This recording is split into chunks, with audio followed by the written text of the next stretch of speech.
All right, welcome to this week's Reddit reply. It's gonna be a shorter one. This has been a crazy busy week, so we're gonna do a bit of a shorter Reddit reply. First thing we have to announce though is that the giveaway is still going on as of right now. You have like less than 24 hours to make sure to get your comments in on the main video. I'll put it on this video or whatever. Just go to the main page and check it out. But yeah, make sure to check it out. Check out the giveaway if you want. Friendly reminder, if you see a spammer that's asking you for Telegram or contact a different way, it's not me. I will comment on your, if you won the giveaway, I will comment on your post, I will heart it, and I will make a YouTube short so that, like, you can physically see it's me, right? And if there's any doubts, like, always message me on Discord or somewhere else where you know I'm active. So, and then we'll start giving away things Sunday night on the live streams, which I'm really excited for. So make sure you follow me both on Twitch and subscribed on YouTube to get it. So that was the big first thing to really talk about. And the second thing we need to talk about is this. So Evan Snow Wolf, I should say, who's a friend of the channel's, came out with this. And he said that feeling when, love you D20, when you see Advance flips as a boost card, and then when you see Shadows of the Past is revealed as an encounter card. And I thought it was hilarious, great meme. And then it was replicated by EDH Plays, who says seeing a Marvel Champion stream, but they're not playing Valkyrie. All right, they're not playing Valkyrie. So um, I'm not saying that you all should create more of these memes and put them out there or anything. I'm not saying that. I'm not saying that though. You know what I mean? You know what I mean? And if you want to do it on my Reddit page, which I do have a Reddit page, I need to do more with it. I haven't done a ton with it, but it's linked down below. If you want to do it there instead, so you don't feel like you're like flooding their Reddit page, that's totally cool too. We can make that a bit more active and do more with it. So anyway, big shout out to these two for doing the meme. It was absolutely hilarious. Well done. I loved it. It was cool. It was a great way to start my day when I saw these. So thank you for that, honestly. When do you think they will announce the next hero from the silhouette? So I think the next ones are going to be probably January, realistically. I think they're done for the year. And that's not bad or anything like that. Get some time off and whatever. I also realized that, like, I'm wearing a Zelda shirt, so it's green, and it's hitting that green screen real well. Oh, well. Yeah, it's just poor planning. Yeah, so I think it's going to be January-ish. I would guess probably like the second or third week of January. And that, I don't know. I think that'd be pretty normal. And then I don't think it's supposed to come out to what, April, May, or something like that, or something. I think, I don't know. I'm just guessing. I just feel like it's the end of December. Like, nobody really wants to do work right now. I don't want to do work, so I just don't think they would do it. One of the things I'd be interested in though is so this is the last silhouette that they did, right, for the next evolution boxes, and they revealed Angel and Psylocke. Yeah, Psylocke first, and then they did X-23 and Deadpool. So if they follow the same pattern, I guess we're gonna get Jubilee and Nightcrawler as the first two, which also kind of makes sense because, like, these are the more obvious of the two. And then obviously this one, probably Iceman, and then this one, I'm still on Team Mystique for this one. I still think they do gender parity. I find it very hard to believe that they wouldn't, and that they'd be breaking it for, I don't know, maybe Magneto hero. I don't know. I find that hard to believe. So anyway, we'll see what it is. I'm still voting on Mystique here. All right, next one is Villain Blind Run. Out of curiosity, when you play a new villain, do you check out their encounter cards and modules before you play them for a better understanding, or do you blind run against them? Is it better to be surprised or knowledgeable?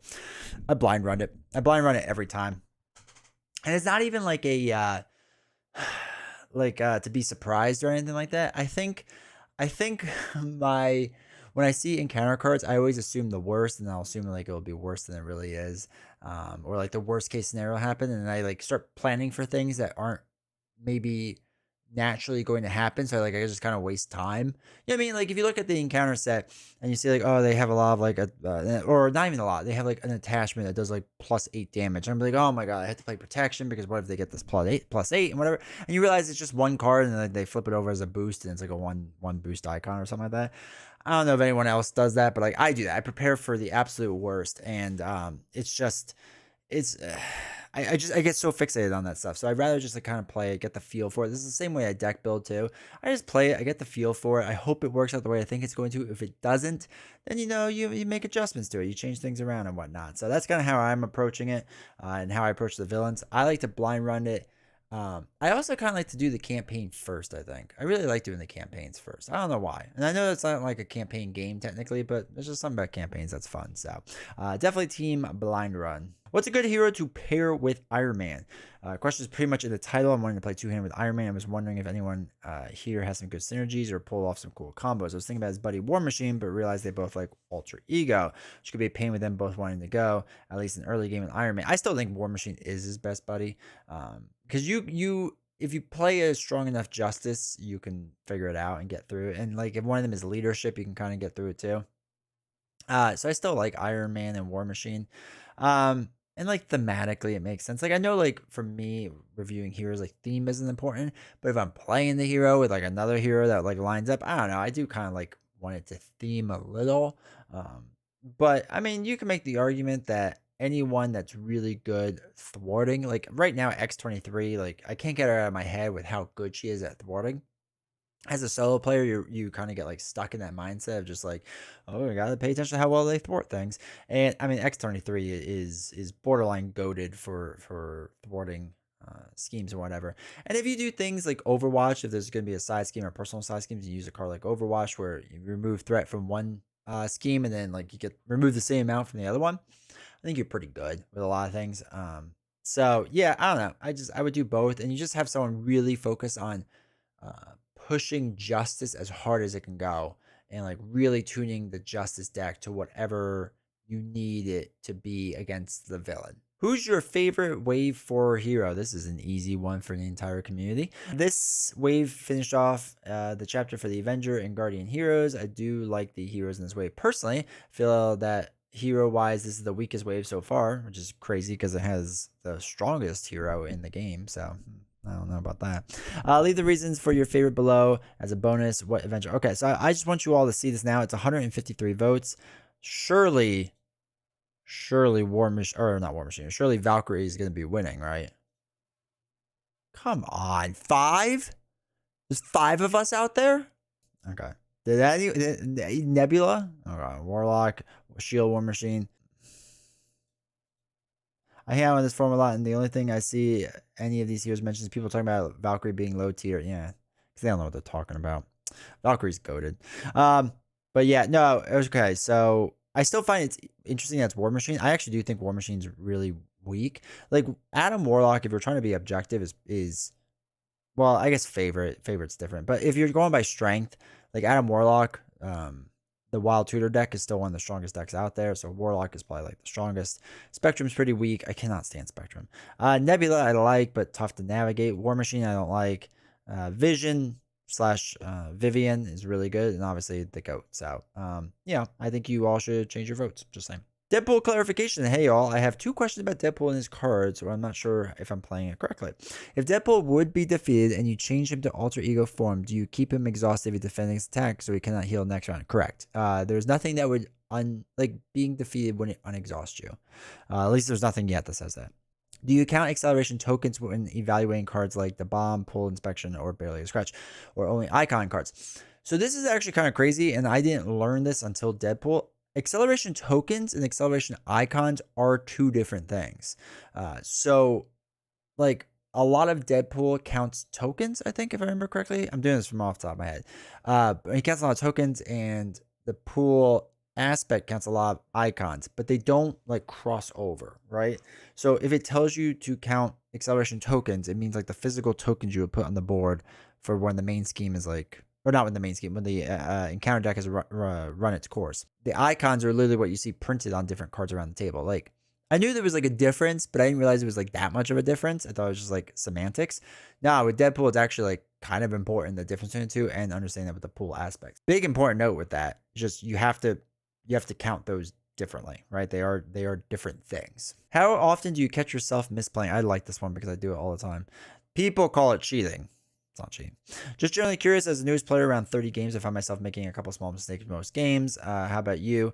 Bonus question: what mistakes do you tend to make? For me, it's usually missing card triggers or forgetting what certain actions are alter ego. I've been working on the latter. Also, shout out to channels like D20 Woodworking, Nelson All Over.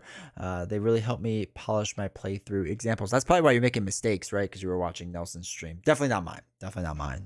Definitely Nelson's stream. But I will say a lot of my mistakes, my biggest mistake is thinking I know the cards better than I do. So, for example, I've played crawl.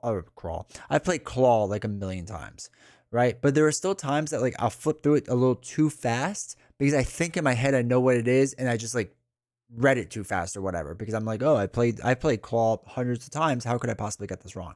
Or play a hero and like misread its text box or whatever. That's the mistakes I make. Like that's number one, right? It's just like being careless because I think I know the game better than I do.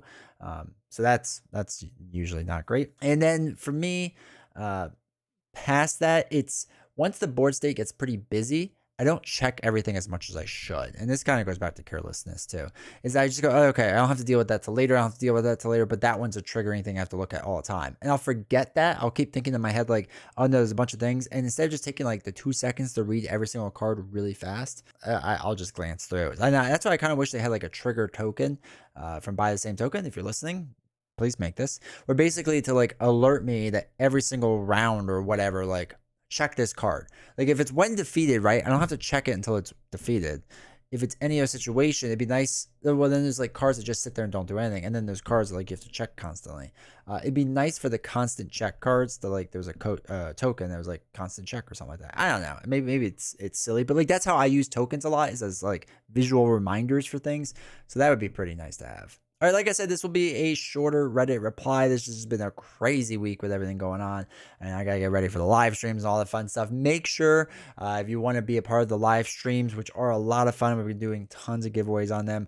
Make sure you hit subscribe here and hit the notification button so you know when I go live. Or if you rather, go over to twitch.tv/D20 Woodworking and hit the follow button. Make sure those notifications are on live. I really appreciate it. And yeah, I'm really excited to draw the winner real soon for the first giveaway and get this giveaway going. So thank you all so much for being here. I really appreciate it.